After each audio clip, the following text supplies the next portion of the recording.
नमस्कार दोस्तों, एक बार फिर स्वागत है आप सभी लोगों का आपके अपने YouTube चैनल नॉलेज गुरु में। तो दोस्तों, कल हम लोग कक्षा 10 विज्ञान में पाठ 2 के अम्ल क्षार एवं लवण में अम्ल क्षार के बारे में चर्चा किए थे। आज लवण के बारे में विस्तृत अध्ययन करेंगे।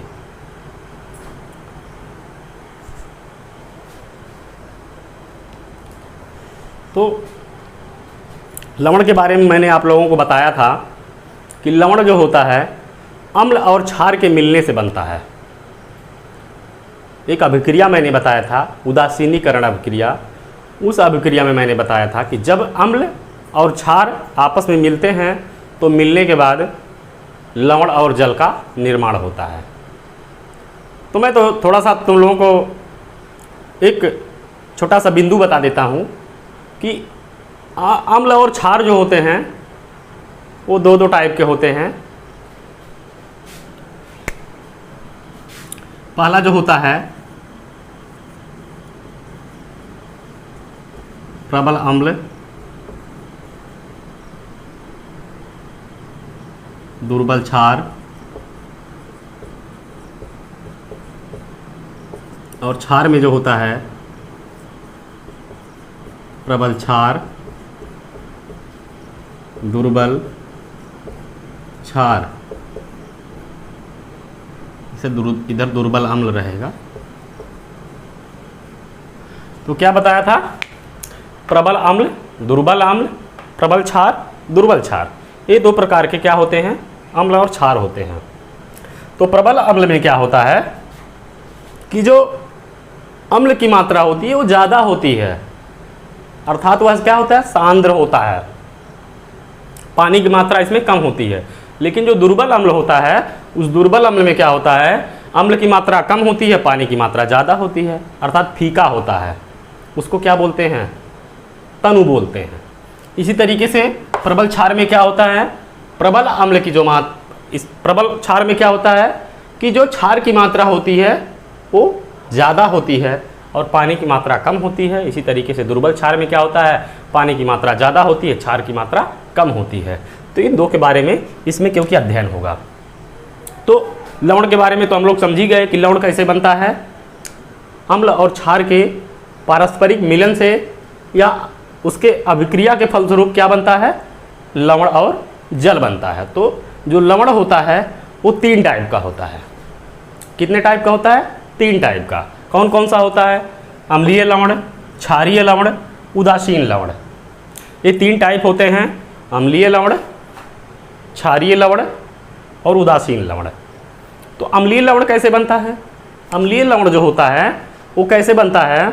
उसके बनने के लिए क्या होता है कि जब प्रबल अम्ल और दुर्बल क्षार आपस में अभिक्रिया करते हैं तो अभिक्रिया करने के फलस्वरूप अम्लीय लवण का निर्माण होता है। उसके बाद कौन सा है? क्षारीय लवण है। क्षारीय लवण में क्या होता है कि जब प्रबल क्षार दुर्बल अम्ल से अभिक्रिया करता है तो अभिक्रिया करने के पश्चात क्या बनता है? तब उसके अभिक्रिया करने के पश्चात क्षारीय लवण का निर्माण होता है।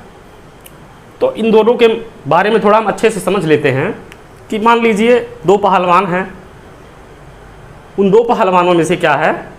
एक मजबूत है थोड़ा, उसके पास पावर ज़्यादा है, बल ज़्यादा है, स्टैमिना ज़्यादा है, और एक क्या है?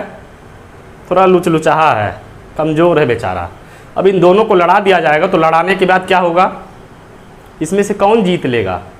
जो बढ़िया तगड़ा वाला रहेगा, जिसका स्टेमिना ताकतवर रहेगा, वही तो जीत पाएगा। तो इसमें क्या हो रहा है? प्रबल अम्ल मिल रहा है। ये देखिए प्रबल अम्ल है ये।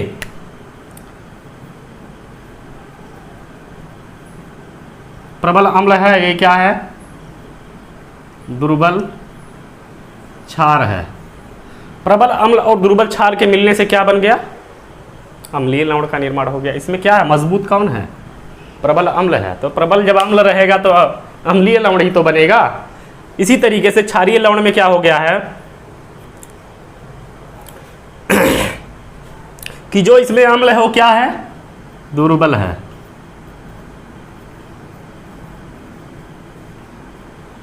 और क्षार क्या है? प्रबल है। अब इस दुर्बल अम्ल और प्रबल क्षार के मिलने से किसका निर्माण होगा? क्षारीय लवण का निर्माण होगा। क्यों? क्योंकि इसमें मजबूत कौन है? प्रबल क्षार मजबूत है। तो इसी तरीके से तीसरा वाला जो पॉइंट है वो क्या है? उदासीन लवण। उदासीन लवण के बारे में समझ लेते हैं कि जब प्रबल अम्ल और प्रबल क्षार दोनों आपस में अभिक्रिया करते हैं तो अभिक्रिया करने के पश्चात जिस लवण का निर्माण होता है उसको उदासीन लवण के नाम से जाना जाता है। मान लीजिए उदाहरण मैं इसके लिए पेश कर रहा हूं कि दो ट्रैक्टर हैं, 45 हार्स पावर का एक ट्रैक्टर है, 45 हार्स पावर का एक ट्रैक्टर है। उसके बीच में क्या लगा दिया गया? एक मोटा सा रास्ता लगा दिया गया। अब उसको कहा गया कि भैया दोनों लोग खींचिए। खींचने के बाद देखिए कौन ट्रैक्टर जो है किस ट्रैक्टर को खींच ले जा रहा है। तो कौन सा ट्रैक्टर खींचेगा किसी को?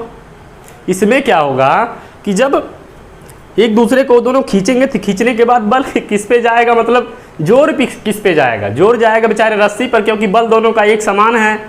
अब समान होने पर क्या होगा? रस्सी बेचारी टूट जाएगी। अब टूटने के बाद क्या होगा आगे? इसमें क्या हो गया? ट्रैक्टर का कुछ नहीं हुआ, दोनों रस्सी टूट गया। इस तरीके से इसमें क्या हुआ? उदासीन लवण में जो प्रबल अम्ल है प्रबल क्षार से अभिक्रिया कर रहा है। अभिक्रिया करने के पश्चात क्या हो रहा है? ना अम्लीय लवण बन रहा है ना क्षारीय लवण बन रहा है। बन रहा है क्या? उदासीन लवण, क्योंकि इसमें कोई कुछ नहीं कर पाया तो उदासीन लवण का निर्माण हो गया, अर्थात NaCl का निर्माण हो गया। चलते हैं NaCl के बारे में कुछ विस्तृत अध्ययन करते हैं। NaCl अर्थात साधारण नमक के बारे में थोड़ा विस्तृत अध्ययन करेंगे। यह कैसे प्राप्त होता है, कहाँ से प्राप्त होता है, इसके बारे में जानकारी रखेंगे। तो NaCl सोडियम क्लोराइड जो होता है यह तो सबसे पहले जो है हम लोगों के खाने के लिए सर्वोत्तम चीज़ है, क्योंकि हमारा जो ब्लड होता है, खून होता है, खून में यह मुख्य रूप से पाया जाता है। इसीलिए खून का जो स्वाद होता है वो क्या होता है? नमकीन होता है, नमक की तरह होता है, थोड़ा नमक की तरह लगता है खून का स्वाद। तो क्या होता है? यह नमक प्राप्त कैसे होता है? आप लोगों ने तो सुना ही होगा कि समुद्र का जो पानी होता है वो कैसा होता है? खारा होता है। तो समुद्र के पानी में केवल ऐसा ही नहीं है कि केवल NaCl ही पाया जाता है, कई प्रकार के लवण पाए जाते हैं, विभिन्न प्रकार के लवण पाए जाते हैं। तो उसी समुद्र के पानी से इसका निष्कासन किया जाता है, निकाला जाता है। तो क्या होता है कि आप लोगों ने भूगोल में एक चैप्टर पढ़ा होगा या एक टॉपिक पढ़ा होगा ज्वार भाटा का नाम। तो क्या होता है जब चांदनी रात होती है, फुल चांद निकलता है, पूरा चांद निकलता है जब, तो उस चांद के निकलने पर जो समुद्र का पानी होता है वो चांद को छूने की कोशिश करता है, अर्थात जो समुद्र का पानी होता है उसका जल स्तर बढ़ जाता है उस समय, उस चांदनी रात में। और जब बढ़ जाता है तो जो बड़े बड़े लोग मतलब जो टेंडर लिए होते हैं समुद्र के किनारे, जो मतलब उसका किनारी छोप होता है, उसका किनारे ये एरिया होता है, उसको क्या कर लेते हैं? टेंडर ले लेते हैं। टेंडर लेने के बाद क्या कर देते हैं? वहाँ पे मजदूरों से वहाँ पे इस तरीके से क्यारियाँ बनवा देते हैं। इस तरीके से कई सारी छोटी छोटी क्यारियाँ बनवा देते हैं। क्यारियाँ मतलब जानते हो, अगर आप लोग गाँव में रहते होंगे तो क्या होता है? लहसुन बोने के लिए या प्याज बोने के लिए या गोभी या अन्य सब चीज़ें बोने के लिए क्या करते हैं? छोटे छोटे गांव में क्या कर देते हैं? खेतों में छोटा छोटा खेत बना देता है, पाट मेड़ी बांध करके। तो उस तरीके से क्या कर दिया जाता है? बांध बना के किनारे किनारे मेड़ी बना दिया जाता है। और करने के बाद क्या किया जाता है? जब ज्वार आता है अर्थात जब पानी का जलस्तर ऊपर हो जाता है तो क्या होता है? जो किनारे वाली एरिया होती है, सूखी एरिया, वहाँ पर भी पानी भर जाता है। तो पानी भरने की स्थिति में क्या होता है कि पानी आता है और आने के बाद एक प्रक्रिया आती है भाटा। अब भाटा में क्या होगा? जो पानी रहेगा, चांदनी रात खत्म हो गई, पानी अपने स्थान पे चला जाएगा। तो स्थान पे चले जाने के बाद क्या होगा कि जो इस प्रकार की क्यारियाँ बनी थी उस क्यारियों में पानी भर जाएगा, क्योंकि वह निकल नहीं पाएगा, किनारे किनारे बंधा बांधा गया था इसमें, तो पानी निकल नहीं पाएगा। वो पानी क्या होगा? धीरे धीरे सूर्य की किरणों के द्वारा वाष्पोत्सर्जित होगा और वहाँ पे जो नमक होगा अर्थात जो लवण होगा वो लवण वहाँ पे पपड़ी के रूप में जमा हो जाएगा। अब वो जब जमा हो जाएगा वो नमक, तो उसको क्या करेंगे? बहुत बड़ी बड़ी वो लगाई जाती हैं, धूहे लगाए जाते हैं, इकट्ठा किया जाता है बहुत बड़े बड़े आकार में। और इकट्ठा करने के बाद ट्रक आता है या और भी कोई साधन आते हैं, उसमें लादा जाता है, उसको लादने के बाद मशीन पे जाता है, मशीन उसको रिफ़ाइन करता है, रिफ़ाइन करने के बाद वह नमक में बदल दिया जाता है। और उसमें क्या कर दिया जाता है, एक प्रकार का इस समय नमक चलता है टाटा नमक, या बोलते हैं हमको आयोडीन वाला नमक चाहिए। तो आयोडीन वाला नमक क्यों चाहिए? क्योंकि आयोडीन जो होता है वो हमारे शरीर में एक प्रकार का हार्मोन्स ग्रंथि होती है, वह ग्रंथि क्या करती है, जब आयोडीन रहता है तो आयोडीन के आधार पे वो कार्य करती है। और भैया वो आयोडीन नहीं मिलेगा तो क्या होगा, ये जो ग्रंथि होती है, यहीं पे ग्रंथि होती है हार्मोन्स वाली, ये ग्रंथि फूल जाएगी, फूलने के बाद घेघा रोग हो जाएगा और कई सारे विकार उत्पन्न हो जाते हैं उसके कमी से, आयोडीन की कमी से। इसीलिए टाटा साल्ट में आयोडीन की मात्रा मिला दी जाती है। वो आयोडीन प्राप्त कहाँ से होता है, समुद्र में एक प्रकार की शैवाल होती है, उसी शैवाल से क्या प्राप्त होता है, आयोडीन प्राप्त होता है। तो उसको नमक मिलाते हैं, नमक मिला करके उसको सप्लाई कर दिया जाता है।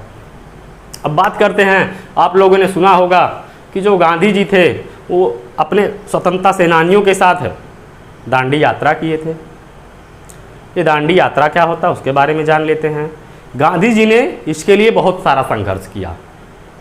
अंग्रेज़ों के ज़माने में नमक पे अंग्रेज़ों ने टैक्स लगा दिया, क्योंकि जो नमक होता है रोज़मर्रा की चीज़ होती है, नमक के बिना कोई ज़िंदा नहीं रह सकता है। कोई ऐसा व्यक्ति नहीं है जो नमक के बिना काम चला ले अपनी ज़िंदगी का। तो नमक तो सबके लिए आवश्यक है, क्योंकि हमारे खून का एक प्रकार का हिस्सा है वह। तो अंग्रेज़ों ने क्या कर दिया, उस समय हम लोगों के साथ बहुत बड़ा जुर्म कर दिया और नमक पे टैक्स लगा दिया। तो नमक पे टैक्स लगाने पर देश के लोग जो है बहुत ज़्यादा आग बबूला हुए।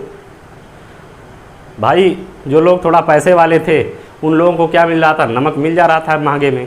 लेकिन भैया जो गरीब लोग थे, गरीब लोग कैसे क्या करें, वो लोग नमक का इस्तेमाल कैसे करें। तो कुछ लोगों ने क्या किया, जो मज़दूर लोग गरीब लोग थे उन लोगों को नमक ही नहीं मिला उस समय। तो उसके लिए क्या करना पड़ा, गांधी जी को ये सब देखा नहीं गया। गांधी जी ने इसके लिए क्या किया, एक अनशन शुरू की, एक यात्रा शुरू की, जो अपने स्वतंत्रता सेनानियों को ले जा करके अपने साथ चलते रहे। और उस यात्रा का नाम क्या हुआ, दांडी यात्रा।